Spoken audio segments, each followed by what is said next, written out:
안녕하세요.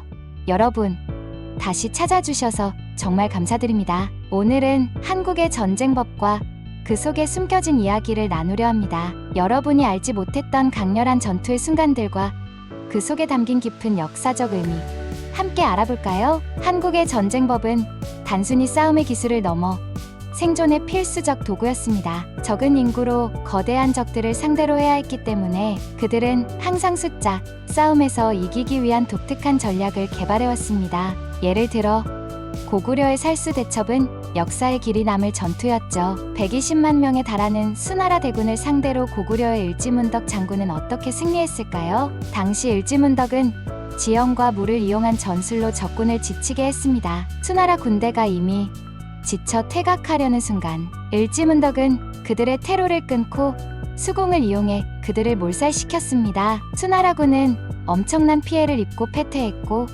이 전투는 중국 역사에서도 큰 충격으로 기록되었습니다. 그렇다면 왜 한국의 활이 그렇게 중요한 무기였을까요? 한국의 활은 부드럽기로 유명했습니다. 유목민들의 전통에서 발전한 한국의 활은 특히 기동성과 연사에 적합한 무기였죠. 고구려의 기마병들은 말을 타고 활을 쏘는 데 익숙했고 이 덕분에 고구려군은 중국계군을 상대로도 효과적인 공격을 할 수 있었습니다. 고구려 벽화에는 기마병이 활을 쏘는 장면들이 자주 등장하죠. 이는 활이 단순한 무기가 아니라 고구려인들의 전투 방식에 깊숙이 자리 잡고 있었음을 보여줍니다. 이순신 장군의 전술도 빼놓을 수 없죠. 임진왜란 당시 그는 적을 끝까지 추격해 최대한 많은 적을 처치하는 전략을 사용했습니다. 노량해전에서 이순신 장군은 이미 후퇴하는 일본군을 상대로도 절대 방심하지 않고 끝까지 그들을 몰아붙였습니다. 그는 전사했지만 그가 남긴 전술적 교훈은 매우 컸습니다. 적이 물러가는 상황에서도 최대한 적을 무너뜨리고 전쟁 이후의 위험을 제거하는 것이 중요했죠.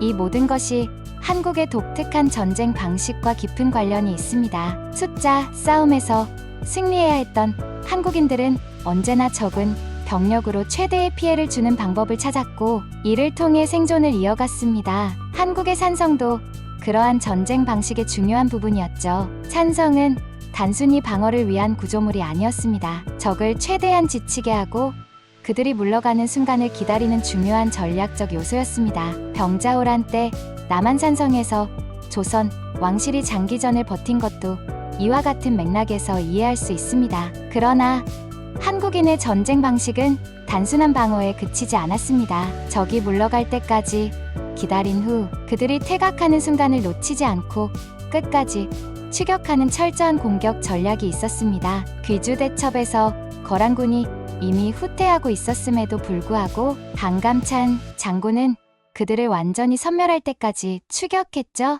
이 전투에서 거란의 엘리트 경력 10만 명이 전멸하면서 거란은 다시는 고려를 침략하지 못하게 됩니다. 이처럼 한국의 전쟁 방식은 철저히 생존을 위한 것이었고 최대한 적을 많이 죽이고 적은 피해를 보는 전략에 기반을 두고 있었습니다. 이순신 장군도 마지막 전투에서 일본군을 최대한 많이 죽이고 이후 전쟁의 가능성을 최소화하기 위해 노력했죠. 그가 선택한 전략은 단순히 전투에서 승리하는 것에 그치지 않고 장기적으로 한국의 안전을 보장하려는 것이었습니다. 이러한 전투 방식은 현대에서도 계속 이어집니다. IMF 위기 때 수많은 한국인들이 금을 모아 국가에 헌납한 일은 한국인의 공동체 의식과 협력 정신을 보여줍니다. 평소에는 개인주의적이지만 국가적 위기 앞에서는 강력한 단결력을 발휘하는 것이 한국인의 특성입니다. 이는 전쟁에서도 그리고 현대의 위기에서도 똑같이 나타나죠. 이처럼 한국인의 전쟁 전략과 생존 방식은 역사적으로도 현대적으로도 매우 중요한 의미를 가지고 있습니다. 한국의 전쟁사는 단순한 싸움의 이야기가 아니라 생존을 위한 필연적인 선택의 결과물입니다. 여러분, 오늘의 이야기가 흥미로웠다면 좋아요와 구독을 눌러주시고 댓글로 여러분의 생각을 공유해주세요. 여러분의 의견을 듣는 것이 정말 기대됩니다. 감사합니다.